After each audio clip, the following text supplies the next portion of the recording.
అనారోగ్యంతో చికిత్స కోసం వచ్చిన వ్యక్తి బ్లడ్ కల్చర్ టెస్ట్ చేస్తే మెలియోడోసిస్గా తేలిందంటున్నారు వైద్యులు.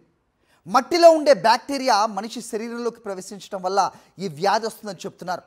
షుగర్తో పాటు దీర్ఘకాలిక వ్యాధులు ఉన్నవారిలో రెసిస్టెన్స్ పవర్ తక్కువగా ఉంటుందని, వారిలో మెలియోడోసిస్ వచ్చే అవకాశం ఉంటుంది అంటున్నారు. బ్యాక్టీరియా శరీరంలోకి ప్రవేశించిన తర్వాత రకరకాలుగా అనారోగ్యానికి గురవుతారు అంటున్నారు వైద్యులు. ప్రమాదకరమైన మెలియోడోసిస్ ఇన్ఫెక్షన్ కారణంగానే ఈ మరణాలు సంభవించినట్టుగా వైద్యాధికారులు అనుమానిస్తున్నారు. మనకి వచ్చిన డేటా దీనికోసం చూసుకుంటే ఎక్కువగా డయాబెటిక్తో ఉన్న బ్యాక్గ్రౌండ్తో ఉన్న వాళ్ళు ఎక్కువగా చనిపోయి ఉన్నారు.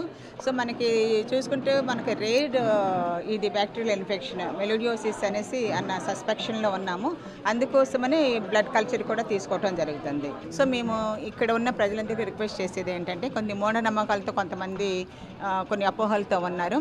అటువంటిది ఏమీ లేదు. ప్రతి ఒక్కరు కూడాను ఈ మెడికల్ క్యాంప్ పెట్టినప్పుడు దీన్ని అందరూ యూటిలైజ్ చేసుకోవాలనేసి రిక్వెస్ట్ చేస్తున్నాను. ఎవరికి ఏ ప్రాబ్లం ఉన్నా మేము ఇప్పుడు టాము తర్వాత మైకింగ్ ఇవన్నీ కూడా చేయిస్తున్నాము. ఇక్కడ ఇలా మెడికల్ క్యాంప్ పెట్టాము. అందరూ కూడాను అంటే ఫీవర్స్ ఉన్న వాళ్ళందరూ అన్నాము, బట్ అందరూ కూడా వచ్చి చేయించుకుంటే మంచిది. ఇప్పుడు మా సర్వేలో మేము టీమ్స్ ఒక 20 టీమ్స్ ఫామ్ చేస్తున్నాము.